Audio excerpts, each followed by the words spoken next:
Hello, and welcome back to a new episode of the Leading Yourself podcast. I've been waiting all week for today to continue our conversation that we started last week on the 8 ways that we are holding ourselves back without even realizing it. Last week we covered the first 4, and today I can't wait to jump into the next 4 common ways we hold ourselves back, and more importantly, how we can move forward. Because as we said last week, we all have big dreams and big goals and things that we want to achieve. And sometimes we are our biggest roadblock. It's not our circumstances, it's not our past, it's not even other people, it's us. We get in our own way with our limiting beliefs, with our excuses and habits that keeps us stuck. So let's dive into the next 4 common ways, and more importantly, as I said, how we can move forward. Let's get into it.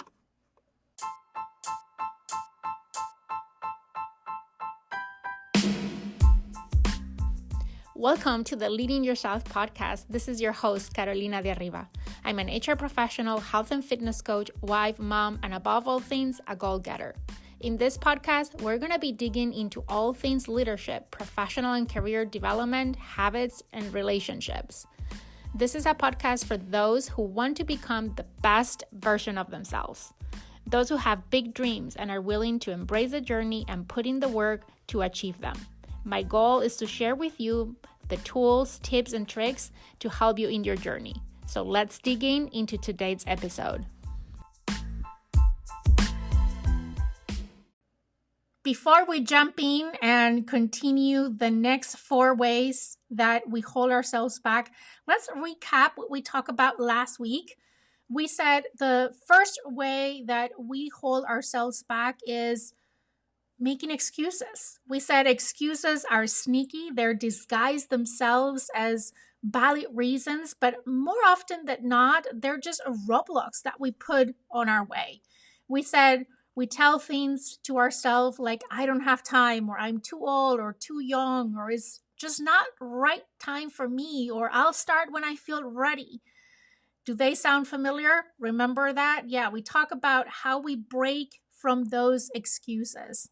The second reason we said maybe you are comparing yourself with others, and that is what is holding you back. Because being completely real, comparison is one of the easiest ways to drain your confidence and your motivation. And it happens so naturally. And especially today with all the social media where people are just sharing their highlights, and we tend to compare other people's highlights with our behind the scenes and the messiness of life. Then we talked about the third way that you might be holding yourself back is you don't believe that you have what it takes. You have big dreams, big goals, things that you want to accomplish, but deep down, there's this voice in your head whispering, what if you're not good enough? What if you fail? What if you're not meant for this? And we said, if you feel like that, you're not alone. Self-doubt is one of the biggest reasons people stay stuck and they never reach their full potential. And then the last thing we talked about last week is we said, maybe you say mean things to yourself, and that is what is holding you back.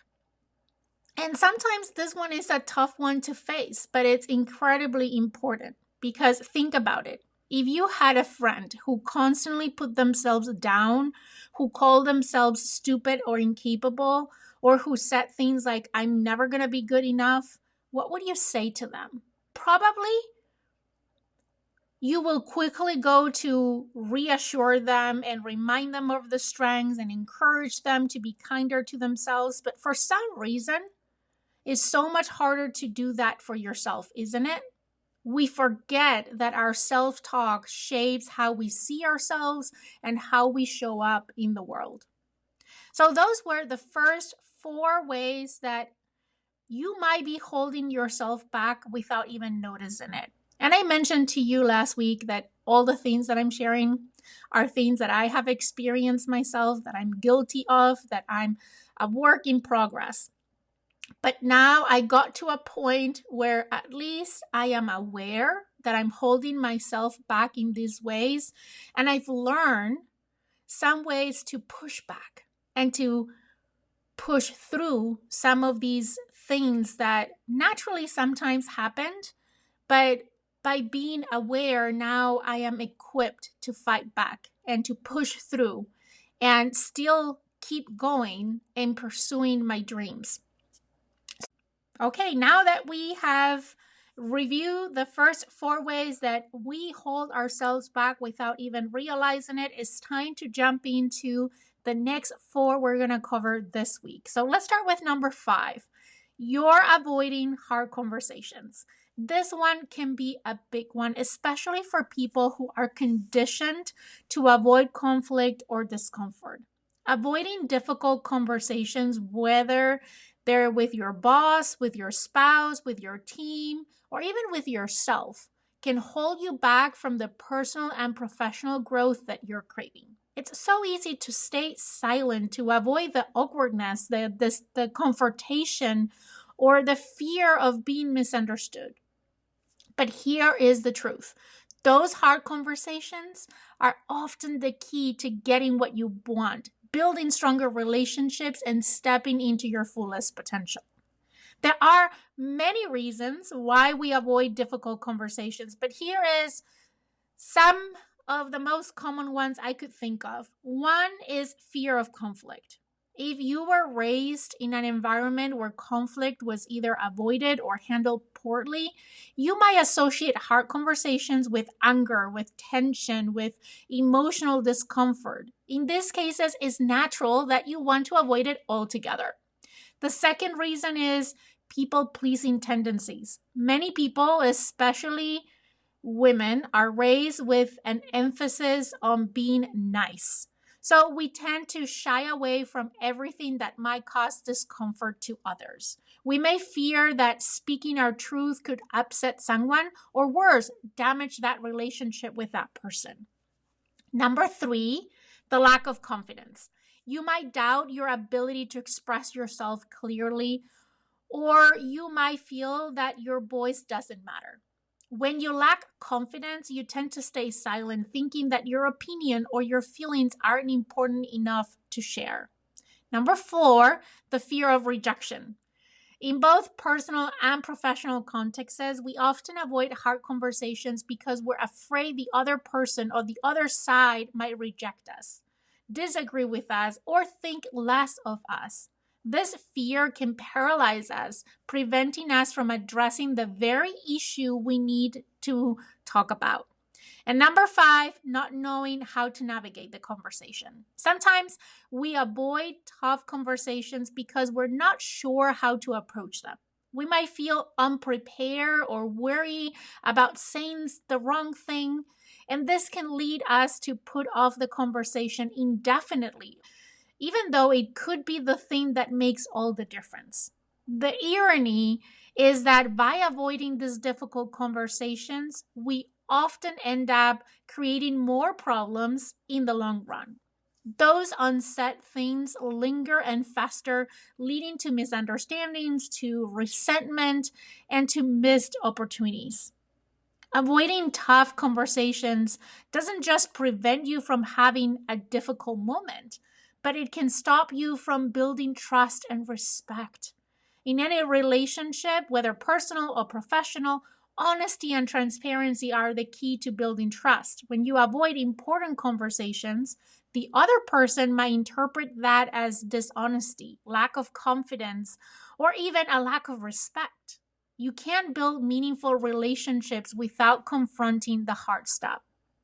It also can stop you from creating boundaries. By avoiding difficult conversations, you may fail to set clear boundaries, whether it's saying no to an unreasonable request or voicing a concern about a toxic situation. Not having this conversation means that you're not advocating for yourself. And over time, this can lead to burnout and resentment.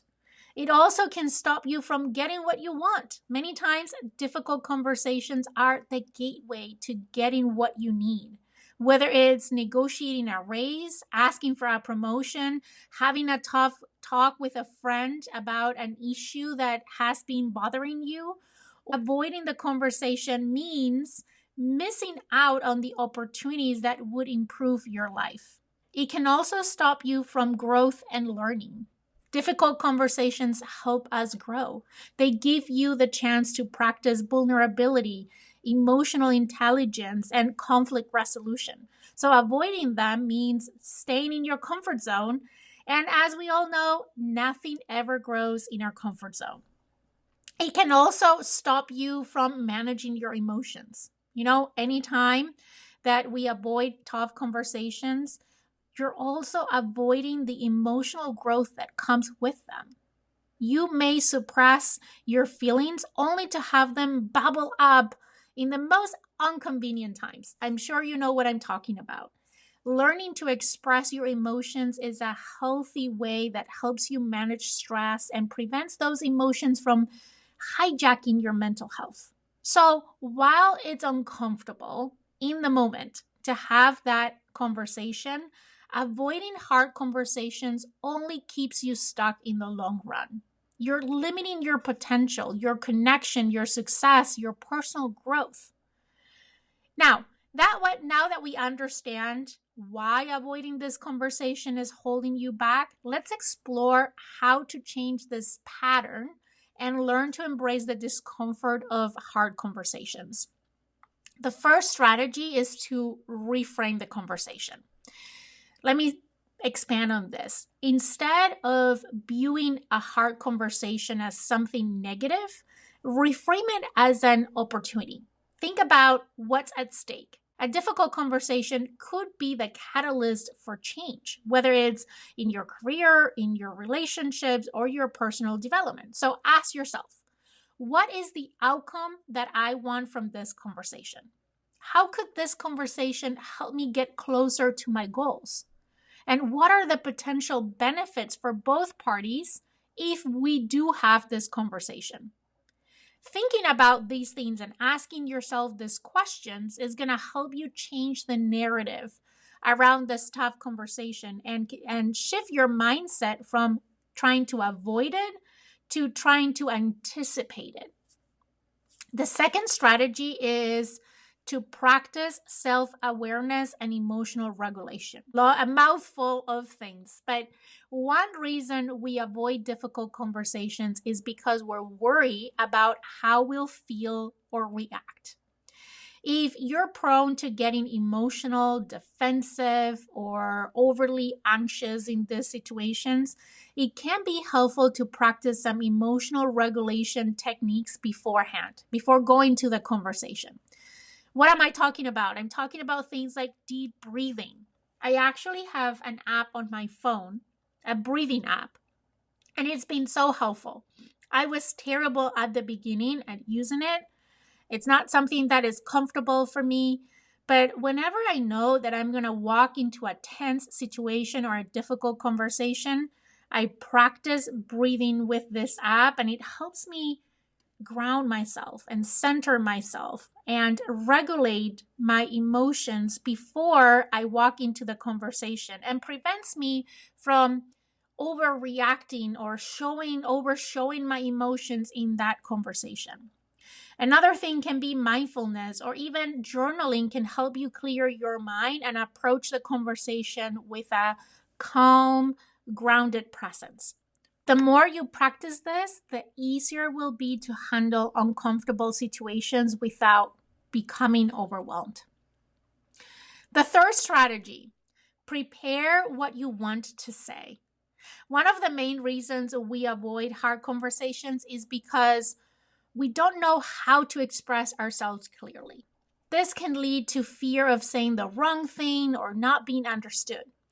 Preparation is key here. Take time to clearly identify your goals for the conversation. What is that you want to achieve?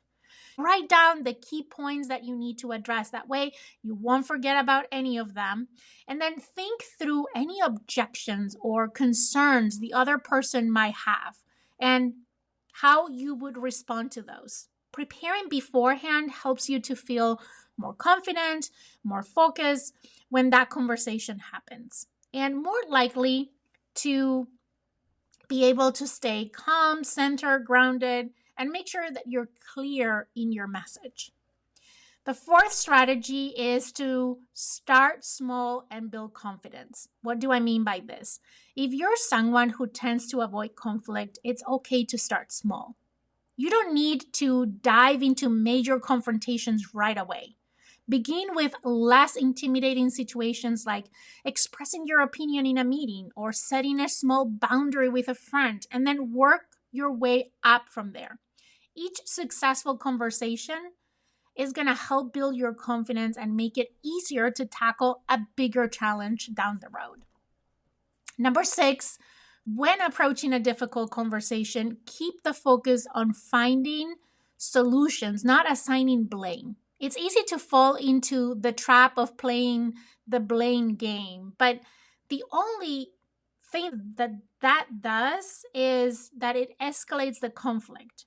Instead, approach the conversation with a mindset of collaboration. For example, instead of saying, you always interrupt me in meetings, try something like, I'd appreciate it if we could have a bit more space for each person's thoughts in meetings so everyone feels heard. This way, you're creating a constructive dialogue rather than a confrontation. And the last one, be open to the other person's perspective. Hard conversations are two-way street. It's not just about you getting your point across, it's about understanding the other person's point of view as well. Be open to their feedback and be willing to compromise if necessary. This openness can foster mutual respect and a deeper connection. Okay, some final thoughts on this one. Hard conversations aren't easy, but they're essential for growth, both personally and professional. The more you embrace them, the more you'll discover that they don't have to be as terrifying as they seem. In fact, once you start having these difficult conversations, you might find that they bring you closer to what you truly want, and they help you become the person that you're meant to be. So take a deep breath, lean into the discomfort, and remember, nothing meaningful ever comes from staying silent. Let's move on to number 6. The 6th way that you're holding yourself back without even realizing is you're not taking ownership of your actions or your results. One of the most powerful ways that you take control of your life and your career is by owning your actions and the results that come with them.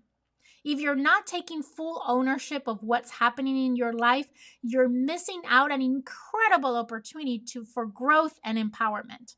It's easy to blame external circumstances and other people or even your past for where you are right now. But here's the hard truth. Your success and your growth starts with you. What does it mean to take ownership? Well, taking ownership means that you recognize and accept full responsibility for your choices, for your behaviors, and the outcomes of those choices. It's about acknowledging that you have control over the direction of your life, regardless of the challenges or the obstacles that might come your way. When you take ownership, you stop playing the victim. You stop waiting for someone else to make things happen for you. Instead, you step into your power and you become the creator of your reality. Here are some key aspects of taking ownership that I've learned over the years. 1, acknowledging your role in outcomes. What do I mean by that? Taking ownership means recognizing that you have played a part in every outcome, whether positive or negative. Instead of blaming other circumstances, you accept responsibility for your actions or sometimes your inactions. The second one, being honest with yourself. It's about being real with yourself about where you are and where you want to go. If you've made mistakes or you've fallen short, own them, learn from them. This honesty is the first step towards transformation. Number three, making proactive choices. Ownership also means actively choosing how you respond to situations. You stop being reactive and you start being intentional about the decisions you make, big or small. Number four, owning your successes. Ownership isn't just about taking responsibility for mistakes. It's also about acknowledging your achievements and giving yourself credit where it's due. You've worked hard and you deserve to celebrate your own victories. But even though taking ownership is essential for growth, many of us resist it for a variety of reasons. So let's explore some of the barriers that stop us from taking full ownership. One could be fear of judgment or failure. When you take ownership of something, you're also putting yourself out there to be judged. Many people fear that if they take ownership and fail, others will think less of them. The fear of judgment can be paralyzing, and it's often easier to point fingers to external factors than to own our responsibility. The second is perfectionism.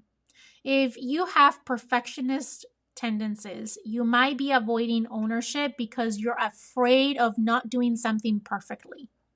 When you try to avoid failure or mistakes at all costs, you stop taking risk and you lose the opportunity for growth. The third one is lack of confidence. If you don't believe in your own ability to succeed, you might shy away from ownership. You might think, if I take responsibility and fail, will prove that I'm not good enough.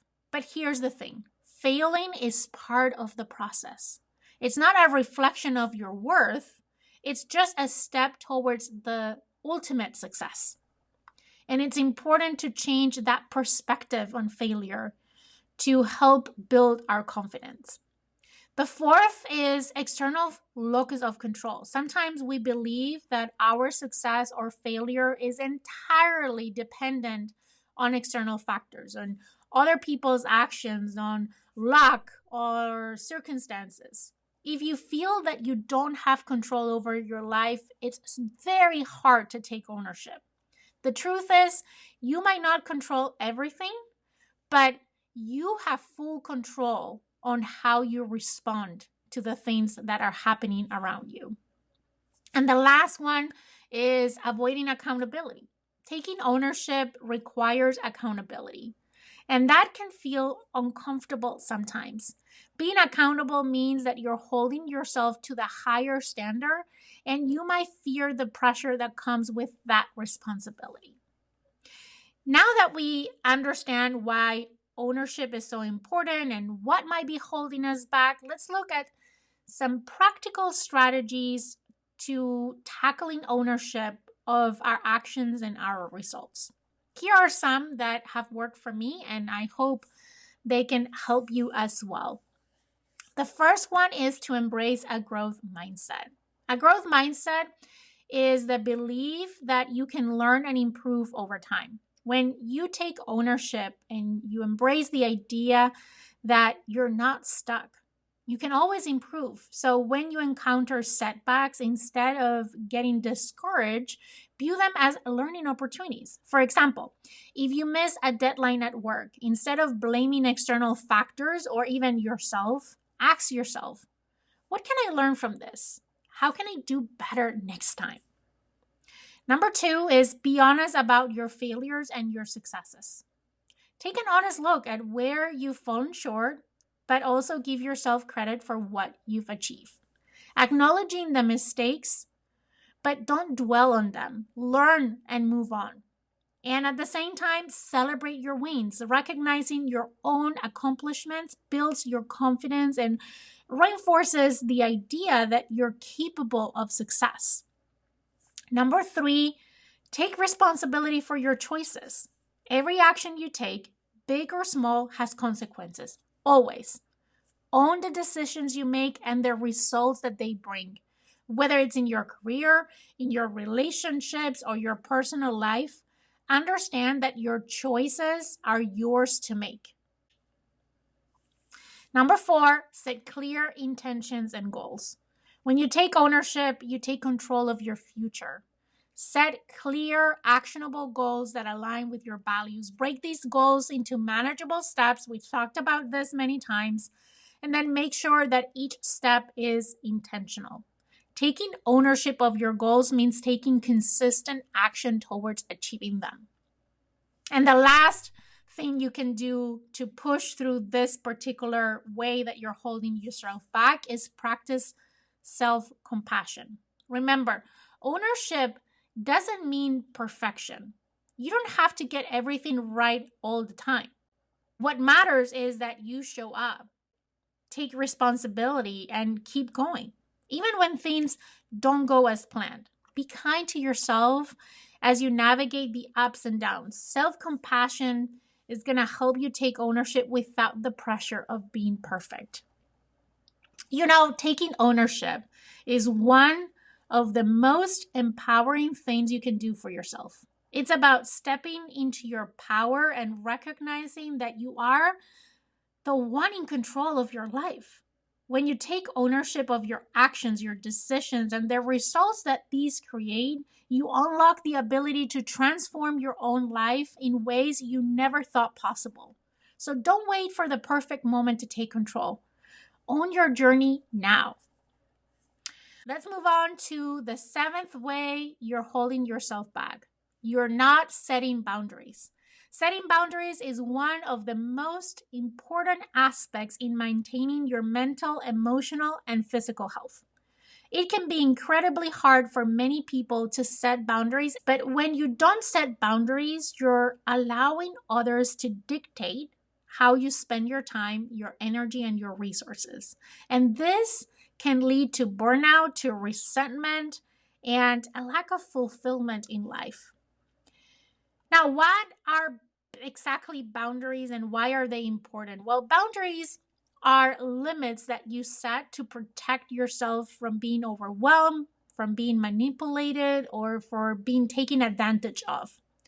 They help you define what's acceptable behaviors from others and what you're not willing to tolerate. Setting boundaries is an act of self-respect. It's about knowing your limits and taking ownership for your own needs, for your own wants, and for your own well-being. Boundaries can take many different forms, but they are important because they help you protect your time and your energy. If you don't set boundaries, you can end up running on empty. You might say yes to things that you don't have time for. You might overcommit yourself and leave no room for your own needs and to recharge. Boundaries give you permission to protect your most valuable resource, your energy. They also help you foster healthy relationships. When you set boundaries, you teach others how to treat you. Healthy boundaries create a foundation for respect and mutual understanding in all relationships. Without boundaries, resentment and frustration often builds up, which can lead to unhealthy dynamics in any relationship. Boundaries can also increase your self-worth. Setting boundaries is a way of saying, I matter, my needs matter, and I deserve respect. The more you practice setting boundaries, the more you recognize your inherent value. And boundaries can also promote personal growth. When you honor your own boundaries, you show up more fully for yourself. This promotes your growth and your development, both personally and professionally. Setting boundaries helps you prioritize the things that truly matter to you. Now, despite all the benefits of setting boundaries, many of us struggle to put them in place. And here are some of the common reasons why we fail to set boundaries, even when we know they're necessary. One is the fear of disappointing others. Many of us feel a strong desire to be liked or to avoid conflict. And as a result, we say yes to things that we don't really want to do because we don't want to let others down. The fear of disappointing others can stop you from taking care of your own needs. Another reason is guilt. Setting boundaries can trigger feelings of guilt, especially when you've become a people. Another reason is lack of clarity about what we need. Sometimes we don't set boundaries because we haven't fully identified what we need or want. And without the clarity on what's important to you, it's very difficult to draw a line in the sand. And the last reason I can think of is fear of losing relationships. Setting boundaries can sometimes feel like you're creating distance between yourself and others, especially in personal or professional relationships. There can be a fear that by setting boundaries, you might push someone away or create tension. However, boundaries often strengthen relationships by ensuring they're based on mutual respect. When you don't set boundaries, it can have a significant impact in your professional life and your personal life. It can lead to burnout, to resentment, to a lack of focus, to weakened relationships, or undermine self-worth. Now that we understand the importance of boundaries and why they're difficult to establish, let's dive into how you can start setting healthy boundaries in your life. Here are some tips that have worked for me again, and I share them with the intent that maybe they can help you or at least inspire you to get started on how to set boundaries. The first is get clear on your values and your priorities. Before you can even start setting boundaries, you need to know what truly matters to you. What are your top priorities? What do you value most in life? When you understand your core values, it becomes so much easier to say no to things that don't align to them. So, my invitation to you is to take some time to reflect on what's important to you and use that as a guide for setting boundaries. The second tip I have for you is practice saying no. One of the most powerful ways to set boundaries is simply say no when you're asked to do something that doesn't serve you. And I know it's easier said than done. It can be hard at first, especially if you've been in the habit of saying yes to everything. But the more you practice saying no, the easier it becomes. Trust me. Remember, saying no is not a rejection of the person that is asking, it's just you protecting your time and your energy. Number 3, communicate your boundaries clearly. You need to be direct and clear when setting your boundaries. You don't have to explain or justify yourself, but it's important to communicate your needs in a way that is respectful but firm. A lot of times we set boundaries and we know what our boundaries are, but we fail to communicate them to others. And then we expect others to just know what our boundaries are. You need to be direct and clear. Let me give you an example. You might say, I'm sorry, I can't take on any additional projects at the moment because I'm focusing on my current workload. That can be a way that you say no, a different way to say no. Clear communication ensures that others know what to expect and what your boundaries are so they can respect your boundaries. Number 4, be consistent.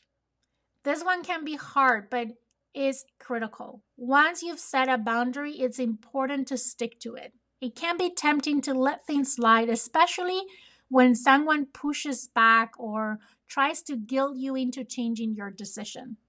But consistency is key once again. The more consistent you are, the more others will respect your boundaries. A couple more tips. Set boundaries in all areas of your life. Boundaries don't just apply to work. They should be set in all areas of your life, including personal relationships, family, self-care, all areas of your life. Make sure that you're clear about your boundaries in every area where you spend time and energy. This will help you maintain balance and ensure that you're prioritizing your own needs. And my last tip, be compassionate with yourself. Setting boundaries is a process. You might not get it right every time. Okay, the last one, be compassionate with yourself. Setting boundaries is a process. You might not get it right every time, and that's okay. Don't beat yourself up if you find yourself sleeping or if someone tests your boundaries. Treat yourself with kindness and understand that boundary setting is a skill that takes time to develop. Remember that setting boundaries is not selfish, it's an act of self love and self respect. When you set healthy boundaries, you're honoring your own needs, you're preserving your energy, and cultivating relationships that are built on respect. By setting boundaries, you create space that truly matters and empowers yourself to live your best, most authentic life. So start today. Set your boundaries, honor them, and watch how they transform your life. Okay, let's move on to the last way, the last one that we're going to be talking about that you might be holding yourself back, and that is you're not prioritizing self care. In the rush of daily responsibilities, whether it's work, family, personal obligations, it's easy to overlook the importance of self care. But neglecting self care can be the major contributor to feeling stuck, exhausted, and overwhelmed. Many of us find ourselves focusing on the needs of others only to realize that we've neglected our own well being. If you're not making self care a priority, you might be limiting your ability to show up as the best version of yourself. Self care is the practice of intentionally taking time to nurture your body, your mind, and your spirit. It's not just about indulging in a bubble bath or going to a spa day, though those can certainly be part of it. True self care involves making time for activities that restore you, that recharge you, that support your overall well being.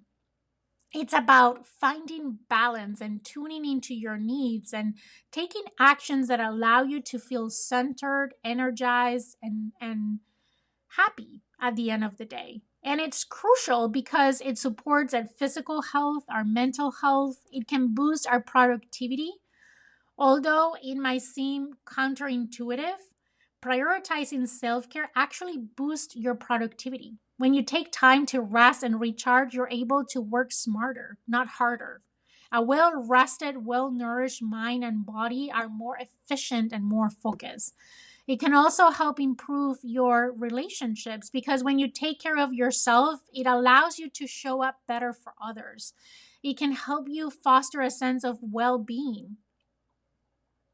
But like with any of the other ways that we hold ourselves back, even though we know that is the right thing to do, and we are aware of all the benefits that self care can bring us, a lot of times we still struggle to prioritize self care in our lives. Some of the reasons, guilt. A lot of times we feel guilty to taking time for ourselves. We feel that we're being selfish and that the time is better spent in taking care of others or taking care of other obligations. And sometimes that feeling of guilt can prevent us from engaging in self care. Sometimes it's overwhelmed. Life can be busy, and there's so many things in our to-do list and so many responsibilities that we feel overwhelmed by everything in our plate that self-care feels just like another thing to do or to add to our list. Sometimes it's the lack of time. A lot of us feel like we don't have enough time for self-care, especially if we're juggling multiple roles, being a parent, a professional, a caretaker, you name it. Or sometimes we struggle with self care because we're not sure what it looks like. What self care means for one person might be different to others. So it's important to explore what are the things that make you feel replenished and joyful that help recharge you. And just taking inventory of what those things are can be a great starting point. When you don't make self care a priority, it can negatively impact many areas of your life. It can decrease your energy levels. It can lead to burnout. It can compromise your mental health. It can negatively affect your relationships, or it can lead to missed opportunities for growth.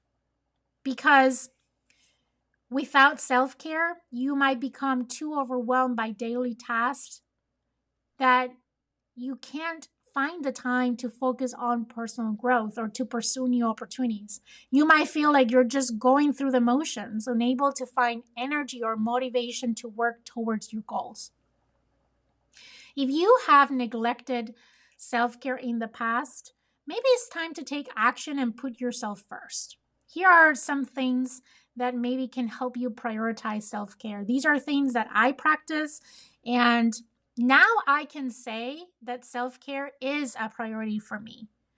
I got to a point in my life early in my career that because I was so focused on the work, that I even impacted negatively my health. And that was a wake up call for me. And now I'm very intentional about my self care. And I've talked about many ways that I go about my self care, which again, it might look different for me than for you. But here are some things that, or some steps that have helped me just make self care a priority, however, self care looks like. The first one is to make it a not negotiable. Treat self care as an essential part of your routine, not as an additional activity. Schedule it just like you would any other important meeting or task, whether it's carving out time in the morning for a morning routine, for a workout, taking a break to meditate in the middle of the day, setting aside time for a relaxing activity, but make sure that you consistently make self-care a priority, that you schedule it just like anything else. If you look at my calendar, you will see time block in my calendar for my morning routine. And you would say, why would you do that if it's something that you do every day and you do it before you start work? Yes, that's true. I do my morning routine before anyone else wakes up at home, before I start working, and it's still in my calendar. Number 2 is start small. You don't have to overhaul your entire schedule to prioritize self-care. Start with small, achievable actions that can make a difference in how you feel. It could be things like drinking more water or taking a 10-minute walk each day or reading a book before bed. Small steps can lead to big changes. Number 3, identify your self-care needs. Self-care looks different for everyone. We said that. Spend time reflecting on what truly makes you feel restored and nurtured. Does it involve exercise, creativity, socializing, relaxation, or it's something else? Make a list of all the self-care activities that make you feel good and begin to incorporate them into your routine. And then we talked about this before, but it's so important that you set boundaries to protect your time. In order to prioritize self-care, you need to protect your time. Learn to say no when necessary or delegate tasks that don't require your attention. Setting those boundaries around your time are going to ensure that you have the space to take care for yourself. Also, practice mindfulness and self-compassion. Self-care isn't just about physical activities. It's also about nurturing your mindset. Practice mindfulness to stay present and aware on your own needs. Be compassionate with yourself, especially on days when you're feeling overwhelmed. Remember that taking time for self-care is not selfish. It's essential for your well-being. And the last thing that I can share with you is create a support system. Surround yourself with people who support and encourage your self-care journey. Whether it's friends, family, or a community, having people who understand the importance of self-care can help hold you accountable and provide you encouragement that you need in order to make self-care a priority. As we said, self-care is not something you should only indulge in when you have time or when everything else is in order. It's an essential for your well-being, for your happiness, for your personal growth. When you prioritize self-care, you create a foundation for a healthier, more balanced, more grounded life. Remember that by taking care of yourself, you are better able to take care of others, to better able to achieve your goals and show up as the best version of yourself. Make self-care a priority today. It's an investment that you can make in yourself. And what I've learned is that there's no better investment than the investment that you make in yourself. All right, friends, let's wrap up today's episode and this series. We just went through 8 ways you might be holding yourself back without even realizing it. The key takeaways: awareness is everything. Once you see these patterns, you can start shifting them. I want to hear from you. What's one thing from today's episode or last week's that resonated with you? DM me on Instagram, on LinkedIn, tag me on your stories. Let's keep the conversation going. And if this episode helped you, please share it with a friend who might need to hear it too. I'll see you next time here on the Leading Yourself podcast. Stay strong, stay intentional, and keep moving forward.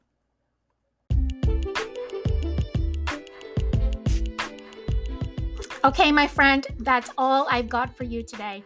But before you go, 2 quick reminders. Number 1, if we're not already friends on Instagram, let's get connected. You can find me as Leading Yourself Podcast. Number 2, make sure you're subscribed to the podcast so you never miss an episode. Thank you so much for joining me today. I am incredibly grateful that you're in this journey with me. I want to leave you with one last thought. I want to remind you that you're destined for more and that every step that you take brings you closer to becoming that best version of yourself. Embrace each day as a chance to learn, grow, and chase your dreams. The world needs you to shine brightly, so go out and show up fully and authentically. Take care, and I'll see you next time.